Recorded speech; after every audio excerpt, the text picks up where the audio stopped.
암을 치료하는 과정에서 경제 활동이 중단되었거나 생계비가 필요하시는 분들 많이 계실 텐데요. 일상적인 생활에 경제적인 어려움을 겪게 되는 경우에도 생계를 지원받을 수 있는 제도들도 준비되어 있습니다.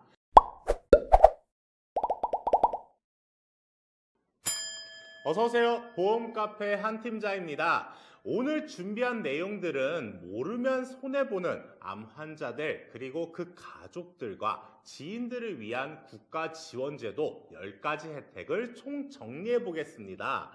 암이라는 중대한 질병에 걸리신 환자분들이 계시는데 치료 과정에서 부담스럽게 생각하는 게 과연 무엇일까요? 암 치료 과정에서 육체적, 정신적 고통을 부담스럽게 생각하시는 분들은 25%, 4명 중 1명에 불과했습니다. 암이 죽음과 굉장히 가까이 있는 질병인데 암으로 인한 죽음에 대한 공포 역시 21%, 5명 중 1명이 부담스럽게 여기고 있었어요. 그렇다면 가장 많은 분들이 부담스럽게 생각하는 부분이 무엇일까요? 바로 치료비예요. 그리고 가족들에 대한 생계에 대한 걱정, 그 부분에 대해서 부담스럽게 생각하시는 분들이 전체 절반이 넘어서는 52.6%에 달했어요. 다른 모든 부담감, 죽음에 대한 공포, 육체적, 정신적 고통을 모두 합쳐도 경제적인 부분인 치료비나 가족의 생계에 대한 부담에 미치지 못하는 겁니다. 이렇기 때문에 우리는 암을 경제 질병이라고도 부릅니다. 그렇다면 우리가 이걸 어떻게 헤쳐나가야 할까요? 지금부터 제가 경제 질병인 암을 극복하기 위한 국가 지원제도 혜택 지금부터 알려드리겠습니다. 그럼 시작할게요. 여러분들 혹시 암의 진단을 받으셨나요? 암의 진단을 받았을 때 모두를 대상으로 하는 보편적 지원 제도가 두 가지 있습니다. 먼저 본인 부담 상한제인데요. 제가 최근에 영상으로도 소개시켜 드린 적이 있는데 암 환자 누구나를 대상으로 하는 정책이고요. 1년간 환자가 부담한 건강보험 본인 부담 진료비 총액이 소득 수준에 따라서 정해진 본인 부담금 상한액을 초과하는 경우에 공단에서 일부 부담을 해주는 제도인데요. 예를 들어서 2017년 기준으로 10분위의 분들은 514만 원이 본인 부담 상한액입니다. 본인이 부담한 건강보험 본인 부담 진료비 총액이 10분위의 경우에 514만 원이라는 얘긴데요. 이 514만 원을 넘어서는 순간 넘은 금액에 대해서 공단에서 일부 상환을 해주는 제도라고 생각하시면 되죠. 이 부분에 대해서 자세하게 알고 싶은 분들은 국민건강보험공단 1577 1000번에 전화하시면 되고요. 해당하시는 분들에 한해서는 연락이 미리 오기도 한다는 점 참고하시면 됩니다. 다음은 산정특례제도입니다. 암 환자 누구나를 대상으로 하고 있고요. 암 산정특례로 등록된 건강보험 환자분들은 해당 질환 진료비 중 건강보험이 적용되는 급여 부분에 한해서 딱 5%만 본인이 부담하시면 되는 제도예요. 진료병원 업무팀 또는 국민건강보험공단 1577 1000번으로 연락하시면 되는데요. 사실 이 산정특례 제도 같은 경우에는 암 환자들에게는 거의 자동적으로 적용되기 때문에 여러분들이 크게 고민하실 필요는 없습니다. 이어서 암을 치료하는 과정에서 경제적인 어려움이 있으신 분들 굉장히 많이 계실 거예요. 이런 분들을 위해서 공공부문에서 의료비를 지원하는 제도가 있습니다. 먼저 재난적 의료비 지원 사업인데요. 과도한 의료비 지출로 현재 경제적인 어려움을 겪고 있는 가구들을 대상으로 하고 있고요. 암, 뇌혈관, 심장질환, 희귀질환, 중증 난치질환 등 소득 재산 기준 및 의료비 발생 수준에 따라서 우리 가구가 지출한 의료비의 일부를 지원받을 수 있는 제도입니다. 연간 180 이내에서 3천만 원까지 한도로 소득 수준에 따라서 의료비의 50%에서 80%까지 혜택을 받을 수 있어요. 국민건강보험공단 콜센터 1577-1000번 혹은 보건복지상담센터에 연락하셔서 문의하시면 되겠습니다. 이어서 긴급복지의료지원 파트가 있는데요. 경제적인 어려움을 겪는 암 환자들을 대상으로 하고 있고요. 중대한 질병 혹은 부상, 여기서는 암이 되겠죠. 암으로 인해서 발생한 의료비, 그러니까 수술 또는 입원 과정을 감당하기 곤란한 환자분들이 소득 요건이나 재산 요건을 동시에 충족하는 경우에 긴급 복지 지원 제도를 받을 수 있는데요. 혜택은 300만 원 한도 내에서 입원 기간에 발생한 의료비를 비급여까지도 포함해서 지원받을 수 있고요.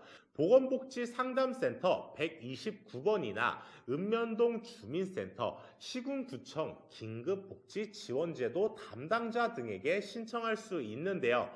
여기서 꼭 아셔야 할 점은 반드시 퇴원 전에 신청해야 된다는 것 꼭 기억하시면 좋겠습니다. 이어서 국민기초생활보장제도인데요. 기초생활수급자라고 부르는 제도이고 실제로 생계가 곤란한 암 환자들이 그 대상이 될 수 있습니다. 생계에 어려움을 겪는 사람들 중 지원 기준, 그러니까 소득 인정액 등에 따라서 필요한 수급액을 지급하는 제도입니다. 소득 인정액 수준에 따라서 지원받을 수 있는 경제적 혜택은 다른데요. 이에 대한 문의는 보건복지상담센터 혹은 생계의료교육급여 같은 경우는 129번으로 하면 되시고요. 추가 급여가 필요하신 분들은 마이홈 콜센터 1600번에 077번으로 하시면 됩니다. 다음으로 암 환자들을 위한 의료비 지원 사업도 있습니다. 저소득층 의료급여, 차상위 본인 부담 경감 대상자분들을 대상으로 하는 사업이고 저소득층을 대상으로 해서 암 환자에게 의료비를 지원하는 사업이에요. 연간 최대 300만 원 비급여까지 포함해서 지원을 하고 있고요. 주소지 관할 보건소에도 이 사업을 운영하고 있으니까 관련된 문의는 거주지의 보건소로 하시면 되겠습니다. 암을 치료하는 과정에서 경제 활동이 중단되었거나 생계비가 필요하시는 분들 많이 계실 텐데요. 일상적인 생활에 경제적인 어려움을 겪게 되는 경우에도 생계를 지원받을 수 있는 제도들도 준비되어 있습니다. 다음 소개해드릴 건 긴급복지지원제도인데요. 위기 사유가 발생했을 때 여기서는 건강상의 이유가 되겠죠. 그리고 생계 유지가 곤란해지고 저소득층이신 분들이 세 가지 사유를 충족하신다면 갑작스럽게 생계의 위기 사항에 처해 도움이 필요한 사람들도 생계 의료 추가 지원 등을 지원받을 수 있는 긴급복지지원제도가 있습니다. 300만 원 한도 내에서 검사비, 치료비 등 의료 서비스와 약값까지 지원받을 수 있다는 점, 이 부분 꼭 참고하셨으면 좋겠고요. 이에 대한 자세한 내용은 보건복지상담센터나 읍면동 주민센터에 문의하시면 되겠습니다. 암은 어떤 치료를 받았다고 간단하게 치료되는 병이 아닐 겁니다. 치료에 있어서 굉장히 긴 시간을 요할 건데요. 그래서 돌봄 서비스가 필요한 경우도 많습니다. 나를 대신해서 혹은 내 가족을 대신해서 암 환자 돌봄 서비스를 진행할 수 있는 돌봄 지원 제도도 설명드릴게요. 우선 노인 장기요양 보험 제도가 있는데요. 만 65세 이상 또는 만 65세 미만이더라도 노인성 질병을 가진 분들이 그 대상입니다. 고령이나 노인성 질병 등을 대상으로 일상생활을 혼자서 수행하기 어려운 노인분들에게 신체 활동, 가사 활동, 인지 활동 등을 지원하는 제도입니다. 국민건강보험공단에서 운영하는 사업이기 때문에 1577-1000번으로 문의하시면 되고요. 이어서 가사간병 방문 지원 사업이 있습니다. 만 65세 미만의 저소득층을 대상으로 하는 사업이고요. 일상생활 혹은 사회생활이 어려운 저소득층들에게 가사나 간병을 지원하는 사업입니다. 소득에 따라서 정부 지원금을 차등해서 지급받고요. 방문하셔서 도와주시는 분들의 인건비를 일부 본인 부담을 하면서 정부 지원금을 받는 형태의 사업입니다. 이 부분에 대해서는 복지상담센터 혹은 읍면동 주민센터에서 자세한 상담을 받으실 수 있겠습니다. 통합건강증진 사업 안에는 방문 건강관리 사업이라는 것도 있는데요. 만 65세 이상의 저소득 계층을 대상으로 하고 있고요.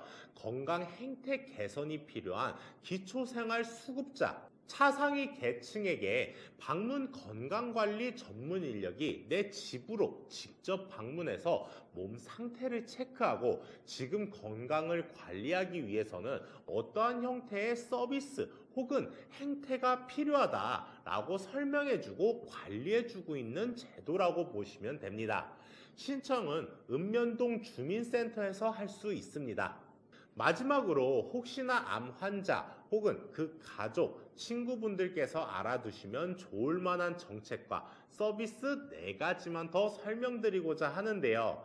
암 환자를 위한 더 많은 정책과 서비스들, 첫 번째는 암 생존자 통합지지센터 혹은 국가암정보센터에서 지원하는 다양한 정책들인데요. 암 환자와 가족 그리고 그 지인들이 겪을 수도 있는 다양한 문제들을 완화시키고 암 환자가 치료된 이후에 다시 일상으로 정상적으로 복귀하는 그 과정을 지원하는 서비스들을 제공하기 때문에 이 정보도 꼭 알아놓으시면 좋겠습니다. 다음으로 국립연명의료관리기관이라는 곳도 있는데요. 의사가 환자가 무의미한 연명치료를 받고 있다라고 판단된다면 환자의 의향을 존중해서 연명의료를 중단할 수 있는 그런 제도도 운영되고 있고요. 이어서 중앙호스피스센터라는 곳도 있습니다. 여기는 호스피스 전문 기관으로서 생명의 위독한 위협을 받고 있는 환자 혹은 그 환자들의 가족들에게 통증을 완화할 수 있는 증상 완화 서비스, 심리사회적, 영적 돌봄을 위한 호스피스 서비스 등을 제공하고 있습니다. 마지막으로는 암 환자 소득공제 혜택인데요. 이미 받고 계시는 분들도 굉장히 많이 계시고요. 아직도 잘 모르시는 분들도 계실 텐데요. 암 진단으로 인한 중증 환자들은 장애인 증명서를 받을 수 있습니다. 이 장애인 증명서를 통해서 연말 정산을 진행하는 과정에서 200만 원까지 추가적인 공제를 받을 수 있다는 점, 암을 치료하시는 분들이 반드시 알고 계시면 좋겠죠. 오늘 제가 총 10가지 제도에 대해서 알려드렸는데요. 추가적으로 4가지 정책도 설명드렸습니다. 암 환자와 그리고 그 가족, 친구분들은 굉장히 힘드실 겁니다. 이분들에게 도움이 될 수 있는 국가에서 운영하는 굉장히 다양한 복지 서비스들을 안내해 드렸어요. 단 하나도 놓치지 마시고 나를 위해서, 내 가족을 위해서, 그리고 내 지인들을 위해서 영상을 자세하게 봐주셨으면 좋겠고요. 내용이 좋으셨다면 이 영상을 공유해 주시면 좋겠습니다. 오늘 영상은 여기까지고요. 오늘 내용이 도움이 되셨다면 구독과 좋아요는 꼭 좀 부탁드립니다. 앞으로 더 좋은 내용을 받아보고 싶으시다면 알림 설정도 부탁드리고요. 지금까지 보험카페 한 팀장이었고요. 긴 영상 시청해주신 여러분들 진심으로 감사드립니다. 다음에도 더 좋은 내용을 갖고 찾아뵙도록 하겠습니다. 감사합니다.